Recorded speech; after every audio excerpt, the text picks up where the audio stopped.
గాక. ఉదయకాలము దేవుని యొక్క వాక్యాన్ని వినడానికి సిద్ధపడి ఉంటున్న మీ అందరితో కూడా దేవుడు తన వాగ్దానంతో మాట్లాడుతూ ఉంటున్నాడు. నువ్వు దిగులు పడుతున్నావా? నువ్వు భయపడుతున్నావా? నీకు సహాయం చేసే వాళ్ళు ఎవరు లేరు, నీకు ఆదరణ కలిగించే వాళ్ళు ఎవరు లేరు, నిన్ను లేవనెత్తి వారు ఎవరు లేరు, నీకు తోడుగా ఎవరు లేరని ఆలోచన చేస్తూ ఉన్న నీతోనే దేవుడి ఉదయకాలం మాట్లాడుతూ ఉంటున్నాడు. దిగులు పడద్దు అని ఆయన ధైర్యపరుస్తుంటున్నాడు. యెషయా గ్రంథం 41వ అధ్యాయం 10వ వచనం మనం ఒకసారి ధ్యానించుకుందామా, చదువుకుందామా. ఆయన అంటున్నాడు, నేను నీతో చెప్పి ఉన్నాను, నీకు తోడై ఉన్నాను. భయపడకుము, నేను నీ దేవుడనై ఉన్నాను. దిగులు పడకుము, నేను నిన్ను బలపడుతును. నీకు సహాయము చేయవాడను నేనే. నీతియును నా దక్షిణ హస్తముతో నేను ఆదుకొందును. హల్లెలూయా. ఎంత మంచి దేవుడు మన దేవుడు.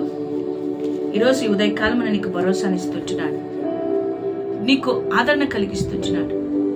కృంగిన నీకు, భయపడుతున్న నీకు ఆయన తోడుగా ఉంటానని వాగ్దానమును చేస్తుంటున్నాడు. ఆయన అంటున్నాడు, నేను నీతో ఉన్నాను, నీకు తోడై ఉన్నాను. నా ప్రియమైన వాళ్ళారా, మనం ఎన్నోసార్లు సమస్యలు వచ్చినప్పుడు ఒంటరిగా ఉన్నామని దిగులు పడుతూ ఉంటాం కదా, కానీ ఆయన మనతోనే ఉన్నాడు.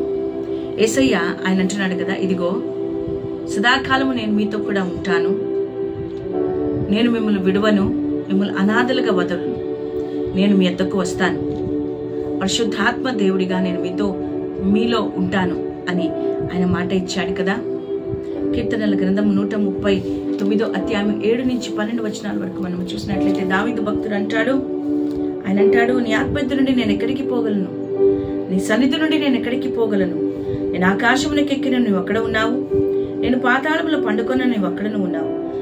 నేను వేకువ రెక్కలు కట్టుకుని సముద్ర దిగంతంలో నివసించిన అక్కడ నీ చేయి నన్ను పట్టుకొనను, నీ కుడి చేయి నన్ను అంధకారంలో నన్ను పట్టుకొని నన్ను లేపుతుంది కదా అని దావీదు భక్తుడు అంటున్నాడు. ఈరోజు దేవుడు నీతో కూడా ఉన్నాడని నువ్వు ధైర్యం తెచ్చుకో. రెండవదిగా, ఆయన నీ దేవుడై ఉన్నాడు.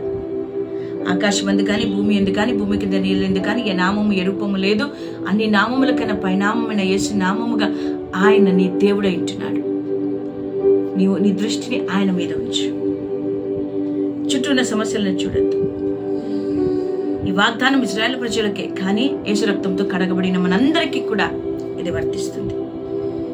నీ యొక్క దృష్టిని యేసు మీద ఉంచి ఆయన వైపు మాత్రమే చూడు.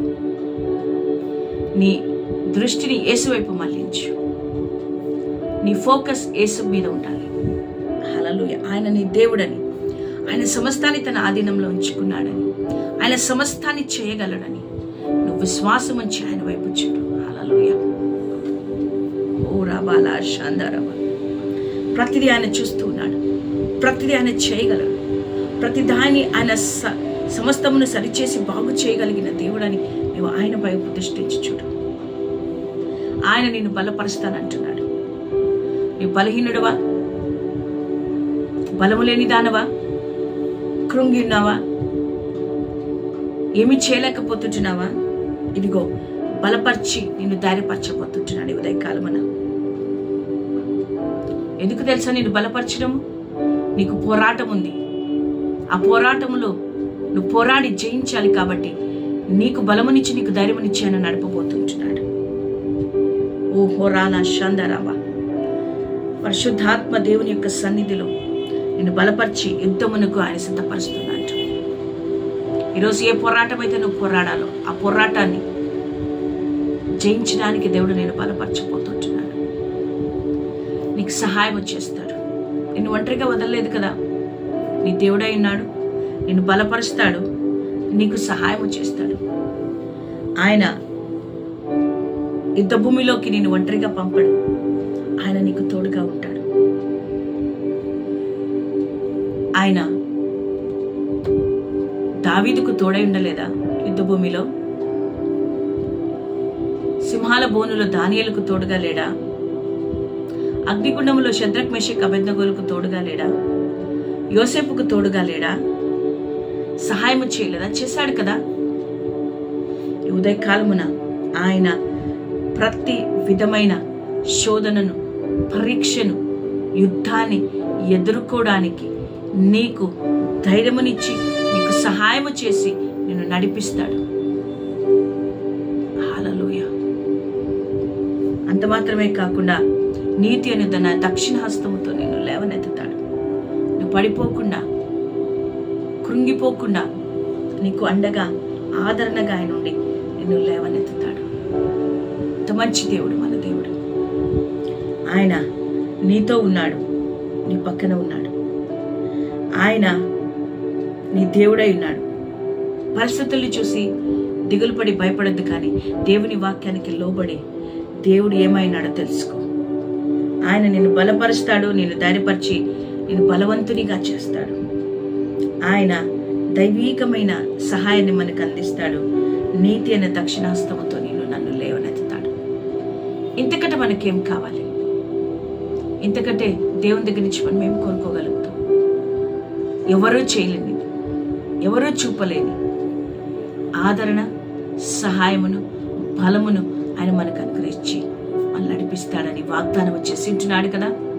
ఆ వాగ్దానం చేసిన దేవుడు నమ్మదగిన దేవుడు కదా. నిన్ను నన్ను ప్రేమించి మాటలు ఆయన మనతో మాట్లాడుతుంటున్నాడు. ఈ ఉదయకాలము రోగము చేత, వ్యాధి చేత, సమస్యల చేత, అప్పుల చేత, అసమాధానముతో కృంగి నలిగి ఎవరు లేరు, నా పరిస్థితి ఏంటని బాధపడుతున్న నీతో నాతో ఆయన మాట్లాడుతుంటున్నాడు.